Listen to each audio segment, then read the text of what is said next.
जिनेंद्र, मेरा नाम देशना कपिलेश जी जैन है। जय जिनेंद्र, मेरा नाम आशना महावीर जी जैन है। आज हम पार्ट 3 सीखेंगे। पार्ट 3 में हम आज से लगाकर 10 बोल तक सीखेंगे। उसके पहले हम एक कहानी से शुरुआत करते हैं। यह कहानी आप प्रतिवर्ष सुनते हैं, फिर भी आपको यह कथा यहाँ सुना रही हूँ। इसका कोई कारण है, इसलिए इस कथा को ध्यान से सुने। यह कहानी 32 आगम में से 8वें आगम अंतर्गत सूत्र से ली गई है।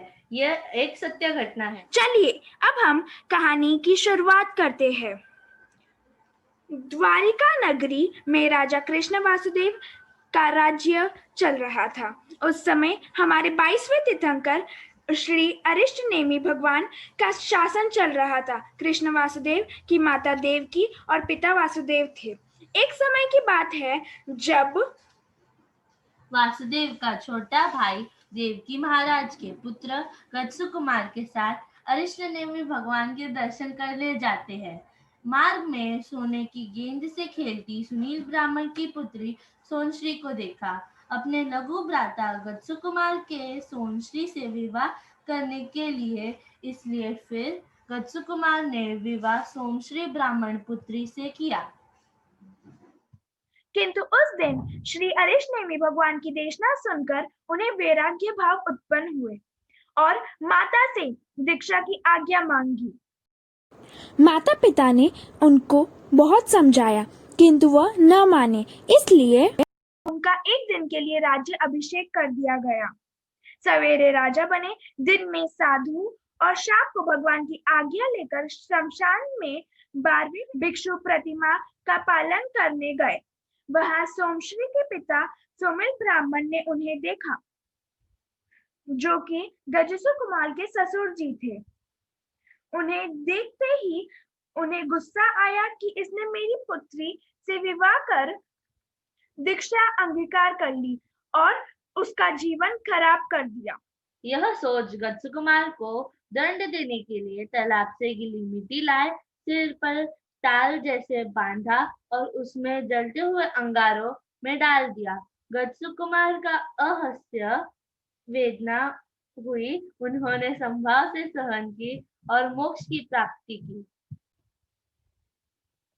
कोई भी ससुर इतने से छोटे कारण अपने जमाई को इतना वेदना नहीं देता। उन्होंने दी, इसका भी कारण था। क्या कारण था वो मैं आपको वीडियो के बीच में बताऊंगी, इसलिए वीडियो में आप अंत तक बने रहें। 8वें बोले योग 15। योग किसे कहते हैं? मन वचन काया की प्रवृत्ति को योग कहते हैं। 15 योग, 4 मन के, 4 वचन के और 7 काया के। 4 मन के। पहला है सत्य मनोयोग। सत्य मनोयोग जीवादि पदार्थ का जो सत्य स्वरूप है वह सत्य मनोयोग है। सत्य यानी सत्य बातों का मन के अंदर चलना, वह सत्य मनोयोग होता है। नेक्स्ट है असत्य मनोयोग। असत्य मनोयोग यानी संसार की ओर ले जाने वाले या जीवादि पदार्थ का जो स्वरूप है उसे वैसा नहीं मानना असत्य मनोयोग हुआ। असत्य बातों का मन में चिंतन विचार करना ही असत्य मनोयोग होता है। सत्य मनोयोग और असत्य मनोयोग को एक एग्जाम्पल से समझते हैं। जैसे भगवान ने बताया है कि तेवकाई में जीव होता है। अभी जो लोग भगवान महावीर स्वामी के बातों पर श्रद्धा करते हैं, उन पे विश्वास करते हैं, तो वह तेवकाई में जीव मानते हैं, किंतु कुछ लोग नहीं मानते हैं क्योंकि उनको भगवान पे श्रद्धा नहीं होती है।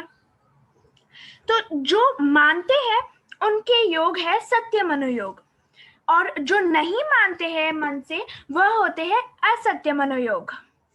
अब मिश्र मनोयोग सीखते हैं। मिश्र मनोयोग यानी जो हम मन में सोचते हैं, चाहे तो वो सत्य हो या असत्य, उसे मिश्र मनोयोग कहते हैं। जैसे हम घूमने गए हैं, वहाँ 99 पेड़ आम के हैं और एक पेड़ नीम का है, तो हम ऐसा बोलेंगे कि हम आम के बगीचे में गए। वो गलत है, वो मिश्र हो गया। और क्योंकि वहाँ एक पेड़ नीम का भी है और हमने वो मेंशन नहीं किया कि नीम के बगीचे में भी गए, तो वो हो गया मिश्र मनोयोग। नेक्स्ट है व्यवहार मनोयोग। व्यवहार मनोयोग यानी सत्य भी नहीं और झूठ भी नहीं, लेकिन उसे व्यवहार में चलाया जाता है। जैसे हम उदयपुर गए और उदयपुर ट्रेन में है और उदयपुर आया, तो हम बोलते उदयपुर आ गया, पर हम उदयपुर आए हैं। आगे के होते हैं चार वचन के हैं, जो है सत्य भाषा, असत्य भाषा, मिश्र भाषा और व्यवहार भाषा। ये चारों भी उसी प्रकार के होते हैं जो मन के होते हैं, बस फर्क इतना होता है कि मन में हम चार मन के वाले हम चिंतन करते हैं, किंतु वचन वाले हम बोलते हैं।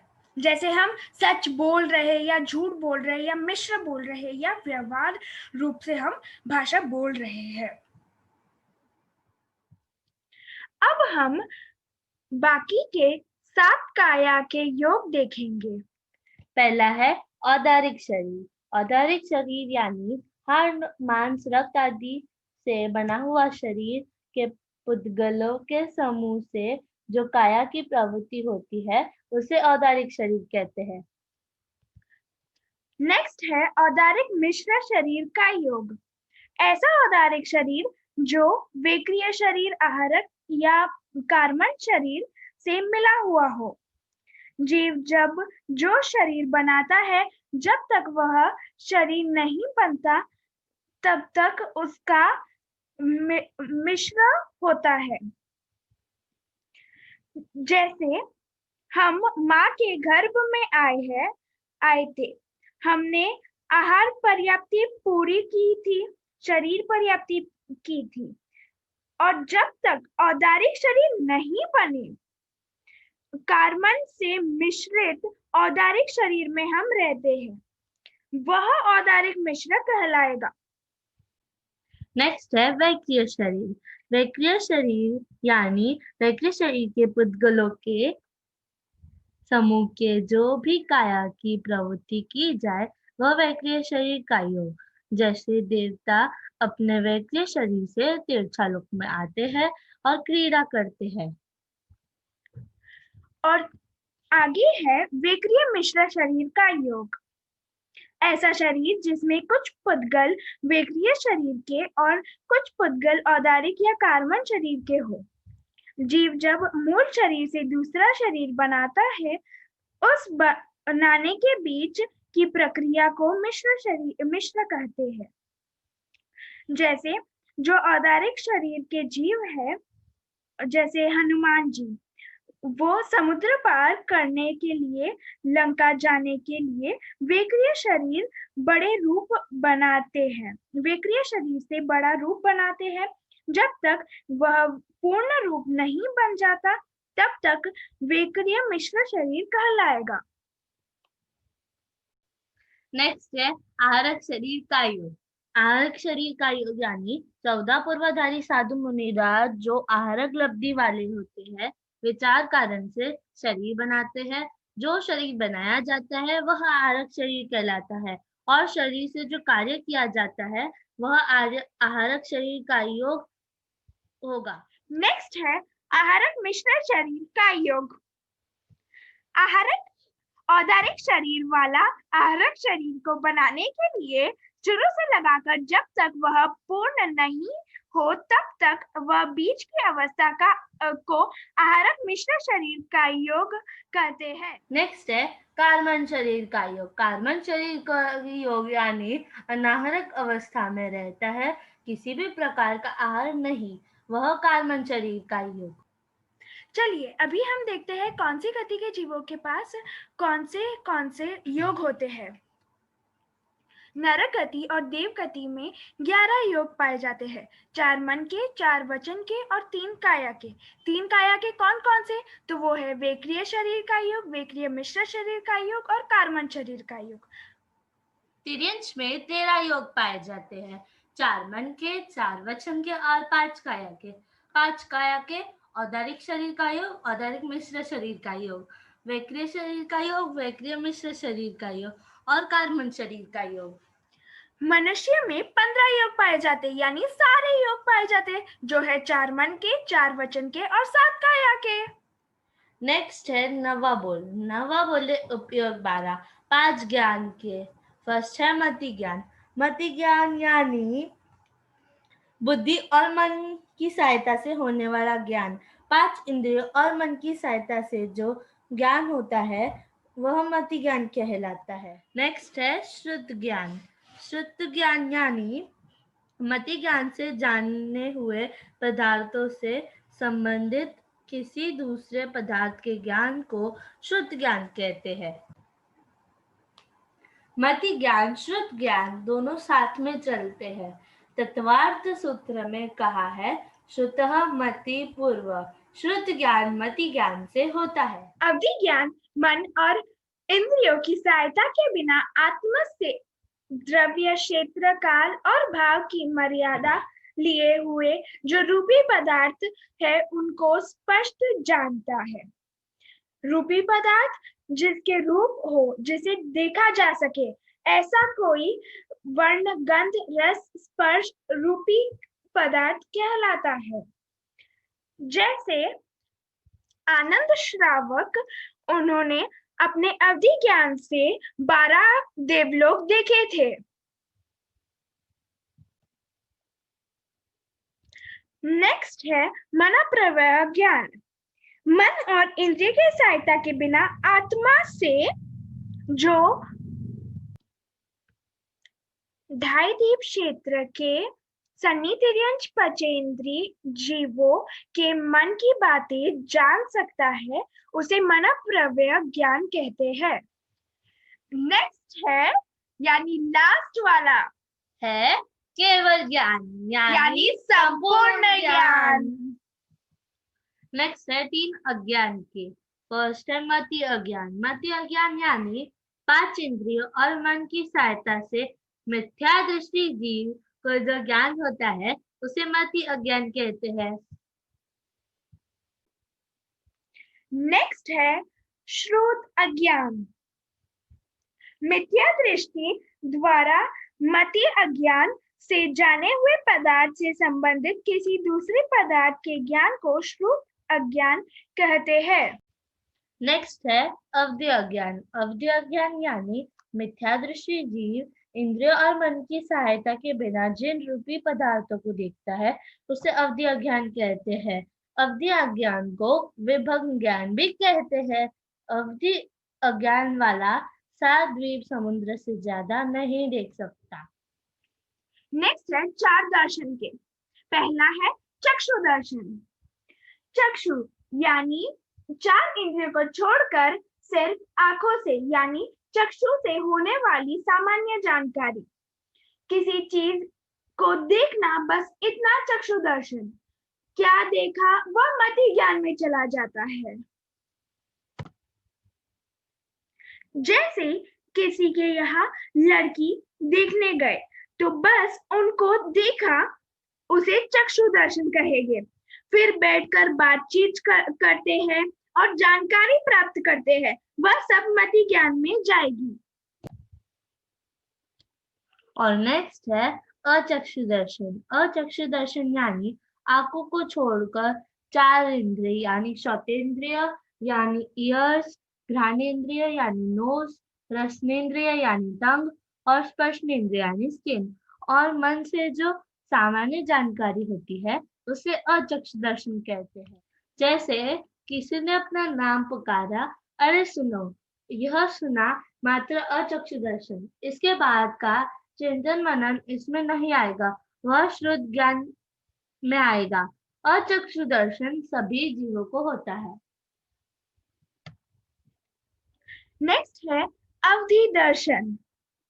इंद्रिय और मन के बिना आत्मा से रूपी पदार्थ की सामान्य जानकारी अवधि दर्शन, उसे अवधि दर्शन कहते हैं। अवधि ज्ञान से पहले होने वाला सामान्य जानकारी या अवलोकन को अवधि दर्शन कहते हैं। और लास्ट है केवल दर्शन। केवल दर्शन यानी केवल ज्ञान के उपयोग के बाद होने वाला सामान्य धर्म का आने वाला उपयोग को केवल दर्शन कहते हैं। सभी दर्शन ज्ञान के पहले होते हैं, पर केवल दर्शन ही एक ऐसा दर्शन है जो केवल ज्ञान के बाद होता है।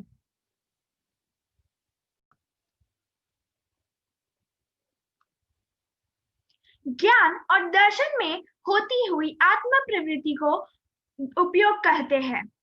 जिस जीव के पास ज्ञान है उसके पास अज्ञान नहीं होगा और वह सम्यक दृष्टि जीव कहलाता है। तथा जिसके पास अज्ञान है उसके पास ज्ञान नहीं हो सकता, इसलिए वह मिथ्या दृष्टि कहलाता है। अचक्षु दर्शन सभी संसारी जीव में पाया जाता है। उपयोग उपयोग को दो भाग में डिवाइड करते हैं। साकार उपयोग यानी ज्ञान होता है और दूसरा है अनाकार उपयोग यानी दर्शन होता है। दर्शन यानी किसी वस्तु की सामान्य जानकारी और ज्ञान यानी किसी वस्तु की विशेष जानकारी।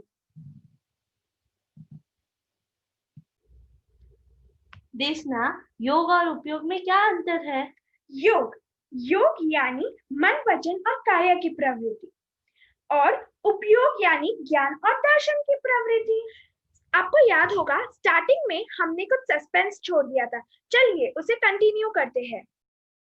ऐसा कथाकार बताते हैं कि गत्सु कुमार 99 लाख भव पूर्व एक स्त्री थे जिनकी पति के 2 पत्नी थी, जिसमें बड़ी पत्नी गत्सु कुमार का पूर्व भव का जीव था और कोई संतान नहीं थी, पर सेठ की दूसरी अर्थात छोटी पत्नी के एक पुत्र था, जिनके लिए बड़ी पत्नी को हमेशा छोटी पत्नी और उसके पुत्र से ईर्ष्या थी।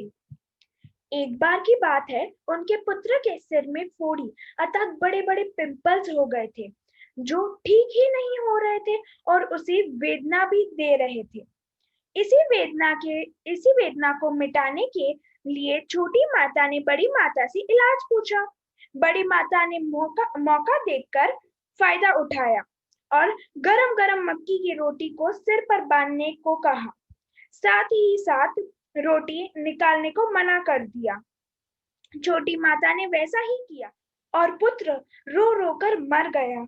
वह पुत्र मरकर 99 लाख भवों के बाद सौमिल ब्राह्मण गत्सुकुमाल के ससुर बना और बड़ी माता गत्सुकुमाल बनी। सिर्फ इतने से वेदनीय कर्म बाकी होने के कारण जीव मोक्ष नहीं जा पा रहा था। वेदनीय कर्म क्षय किए और मोक्ष चला गया। तो आइए हम इसी कहानी के साथ हमारे 10वें बोल में क्या जानकारी दी गई है वह जानते हैं।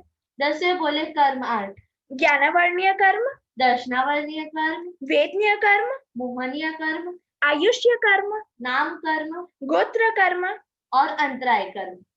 चलिए अब कर्म यानी वह समझते हैं। कर्म यानी जो कोई कार्य किया जाता है जैसे खाना पीना नहाना आदि। इस पूरे विश्व में और हमारे जीवन में जो भी घटनाएं घटती है उसका मूल कारण कर्म है। जैसे मुंह और नाक से जब हम श्वास लेते हैं तो हमें श्वास नहीं दिखती, परंतु हम श्वास प्राप्त कर लेते हैं। उसी प्रकार कार्बन वर्गना के पुद्गल पूरे लोक में भरे पड़े हैं, तो वो हमें दिखाई तो नहीं देते, किंतु जैसे ही हम कोई कार्य करते हैं तो उसमें कषाय यानी क्रोध, मान, माया, लोभ और योग, मन, वचन, काया मिलते हैं। इस कारण उन कार्बन वर्गना पुद्गल को खींचकर हमारे आत्म प्रदेशों पर ग्रहण कर लेते हैं। जैसे मैग्नेट के समीप आते ही लोहे उसको चिपक जाता है, उसी प्रकार हमारा कार्य करते ही कार्बन वर्गना के पुद्गल हमसे चिपक जाते हैं। जैसे आत्मा के साथ कर्म किस रूप में मिलते हैं? दूध और पानी के समान। जैसे हंस दूध और पानी को अलग कर सकता है, वैसे ही महान पुरुष आत्मा से कर्म को अलग करते हैं। इतनी देर से आप एक शब्द सुन रहे होंगे, कार्बन वर्गना। कार्बन वर्गना मतलब क्या? कार्बन वर्गना मतलब कर्मों का समूह। जैसे जैसे हमारे मन, वचन, काया की प्रवृत्ति हो, वैसे वैसे हमारे कर्मों का बंध होगा। सामान्य प्रवृत्ति, सामान्य बंध। ज्यादा खराब प्रवृत्ति, ज्यादा खराब या निकाचित बंध होगा, जिसे हम एक एग्जाम्पल से समझते हैं। एक आदमी के पास 3 डंडी है। एक एकदम सूखी है, दूसरी उसने एक पानी के लोटे में डुबा दी और जो तीसरी डंडी है उसने तेल के लोटे में डुबा दी। अब आदमी तीनों डंडी को बारी बारी उस पर रेत लगाता है और थोड़ी देर बाद वो चेक करता है तो उसे पता चलता है कि जो सूखी डंडी थी उस पर बहुत कम रेत लगी हुई है और गीली डंडी थी उस पर थोड़ा ज्यादा रेत लगा हुआ है और जो तेल में डुबोई गई डंडी थी उसमें सबसे ज्यादा रेत लगा हुआ है। वैसे ही हमारे जितने लूखे कर्म होंगे, लूखे भाव होंगे, उतने ही हमारे ऊपर कर्म चिपकेंगे। 3 व्यक्ति खाना खाए और एक व्यक्ति ने खाना खाते समय न तारीफ की और न बुराई की, जैसा था खाया और चला गया। दूसरे ने खाना खाया तब बोला खाना अच्छा बना और चला गया, परंतु तीसरे खाने वाले ने हर हर खाने की तारीफ की और वह जिससे मिलता उससे तारीफ करता। पहला वाला उस सूखी लकड़ी के समान था जिसने एक बार तो सब ले लिया, उसके बाद फिर से सारे कर्म छोड़ भी दिए जल्दी। दूसरा वाला पानी वाले डंडी के समान था जिसमें वह कर्म चिपकते हैं क्योंकि वह अच्छा खाना है, ऐसा मतलब वो बोल रहा है। तीसरा वाला तेल या लकड़ी के समान है जिस कर्म चिपकते गए और इतने मजबूत हो जाते हैं जिनको निकालने के लिए कड़ी से कड़ी मेहनत करनी पड़ती है, परंतु पानी वाली लकड़ी पर लगी रेत थोड़ी सी मेहनत अर्थात छोटी त्याग तब से ही नष्ट हो जाते हैं। इसलिए कर्म बांधते समय पूर्ण सावधानी रखनी चाहिए। चलिए अब कर्म के प्रकार देखते हैं। कर्म के मुख्य 2 प्रकार है, भाव कर्म और द्रव्य कर्म। कर्म को अन्य भागों से भी डिवाइड किया जाता है जो है घाती कर्म और अघाती कर्म। कर्म के मुख्य 2 प्रकार, फर्स्ट है द्रव्य कर्म, जो राग द्वेष रूप हमारे परिणाम होते हैं, उन्हें परिणामों से इस लोक में जो कार्बन वर्गना के उद्गल भरे पड़े हैं उनको आत्मा के साथ जोड़ने है, वह द्रव्य कर्म है। भाव कर्म जिससे राग द्वेष होता है। कर्म के अन्य 2 प्रकार होते हैं जो है घाती कर्म जिससे आत्मा के मूल गुणों का नष्ट होता है। मूल गुण जैसे ज्ञान, दर्शन आदि 4 तरह के घाती कर्म होते हैं, ज्ञानावर्णीय, दर्शनावर्णीय, मोहनीय और अंतराय। नेक्स्ट है अघाती कर्म जिससे आत्मा के मूल गुणों का नष्ट नहीं होता है। 4 तरह के अघाती कर्म, वेदनीय कर्म, आयुष कर्म, नाम कर्म और गोत्र कर्म। चलिए अभी कर्मों की तरफ देखते हैं। ज्ञानावर्णीय कर्म, ज्ञानावर्णीय यानी ज्ञान और आवरण। ज्ञान मतलब वस्तु की विशेष जानकारी और आवरण यानी किसी पर ढकाव आना, अर्थात जिसके द्वारा ज्ञान पर आवरण आए वह ज्ञानावर्णीय कर्म है। ज्ञानावर्णीय कर्म के बंध के प्रकार 6 होते हैं। ज्ञानावर्णीय कर्म का एग्जाम्पल है बादलों से सूरज का ढक जाना। अब नेक्स्ट कर्म है दर्शनावर्णीय कर्म। दर्शनावर्णीय कर्म 2 शब्द से बना है, दर्शन और आवरण। वस्तु के सामान्य धर्म को जानना दर्शन कहलाता है, उस पर आवरण आना दर्शनावर्णीय कर्म कहलाता है। दर्शनावर्णीय कर्म के बंध के प्रकार है 6। आशना, दर्शनावर्णीय और ज्ञानावर्णीय में क्या अंतर है? दर्शन यानी कोई चीज का सामान्य स्वरूप पर आवरण आना, वो होता है दर्शनावर्णीय। और ज्ञानावर्णीय यानी ज्ञान यानी कोई चीज का विशेष स्वरूप पर आवरण आना, वो होता है ज्ञानावर्णीय। आशना, और किसी वस्तु का विशेष स्वरूप और सामान्य स्वरूप कैसे समझना? जैसे कोई एक किताब मेज पर पड़ी है, सामान्य स्वरूप यानी वह एक किताब है और वह मेज पर इसका जानकार। विशेष स्वरूप यानी वह किसकी कौन सी है इसका जानकार। नेक्स्ट है वेदनीय कर्म। जिस कर्म से सुख दुख का अनुभव हो उसे वेदनीय कर्म कहते हैं। इसके मुख्य 2 प्रकार है, साता वेदनीय और असाता वेदनीय कर्म। सातावेदनीय के 10 बंध के प्रकार है और असातावेदनीय के 12 बंध के प्रकार है।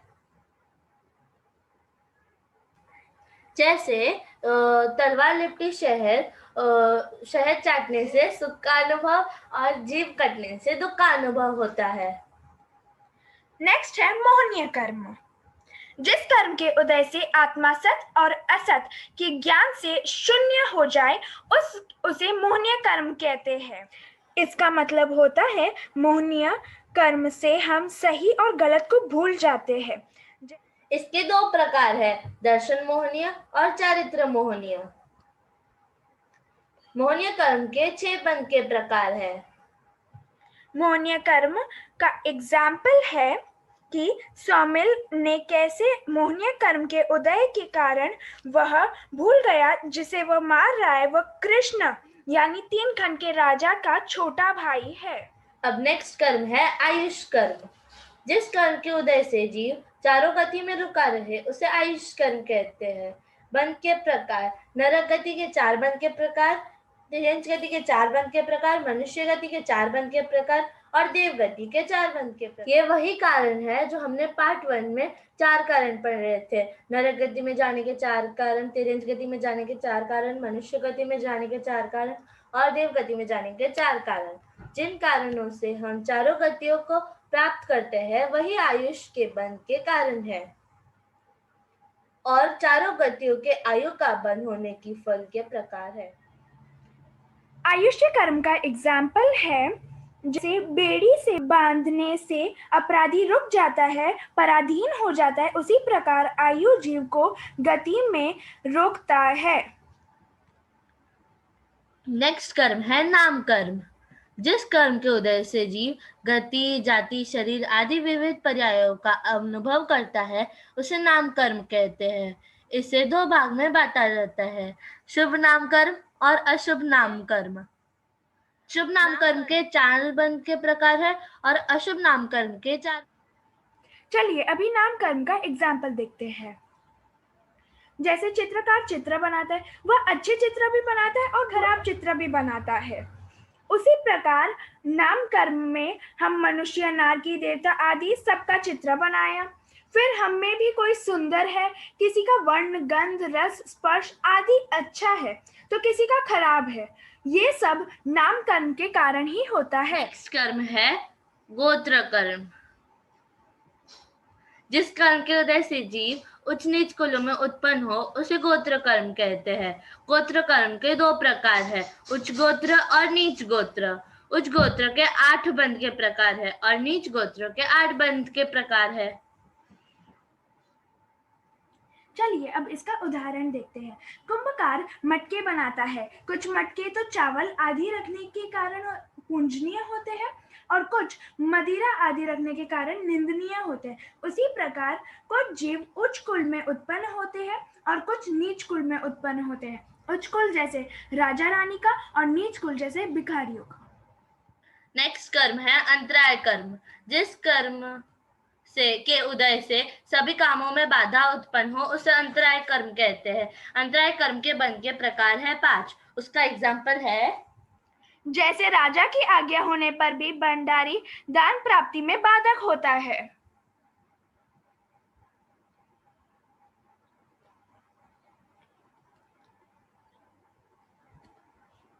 आयुष कर्म ही ऐसा कर्म है जो पूरे एक जीवन काल में सिर्फ एक ही बार बंधता है, बाकी के 7 कर्म संसारी जीव से हर पल चिपकते हैं। मोहनीय कर्म ही ऐसा कर्म है जो सभी कर्मों का राजा है।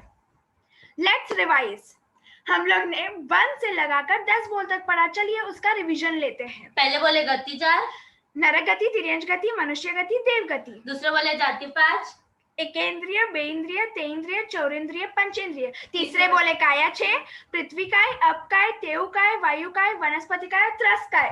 चौथे बोले इंद्रिय 5, श्रोतेंद्रिय, चक्षुरेंद्रिय, घ्राणेंद्रिय, रसनेंद्रिय, स्पर्शनेंद्रिय। 5वें बोले पर्याप्ति 6, आहार पर्याप्ति, शरीर पर्याप्ति, इंद्रिय पर्याप्ति, श्वासोश्वास पर्याप्ति, भाषा पर्याप्ति और मना पर्याप्ति। 6ठे बोले प्राण 10, श्रोतेंद्रिय बल प्राण, चक्षुरेंद्रिय बल प्राण, घ्राणेंद्रिय बल प्राण, रसनेंद्रिय बल प्राण, स्पर्शनेंद्रिय बल प्राण, मनोबल प्राण, वचन बल प्राण, काया बल प्राण, श्वासोश्वास बल प्राण, आयुष बल प्राण।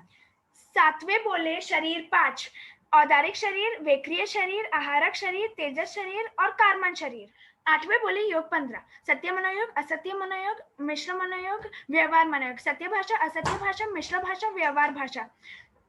औदारिक शरीर का योग, औदारिक मिश्र शरीर का योग, वेक्रिय शरीर का योग, वेक्रिय मिश्र शरीर का योग, आहारक शरीर का योग, आहारक मिश्र शरीर का योग, कार्मन शरीर का योग। 90 बोले उपयोग 12, मति ज्ञान, श्रुत ज्ञान, अवधि ज्ञान, मन परवे ज्ञान, केवल ज्ञान। मति अज्ञान, श्रुत अज्ञान, अवधि अज्ञान, चक्षु दर्शन, अचक्षु दर्शन, अवधि दर्शन और केवल दर्शन। 10वें बोले कर्म 8, ज्ञानान्य, दर्शनान्य, वेदनीय, मोहनीय, आयुष, नाम, गोत्र और अंतराय।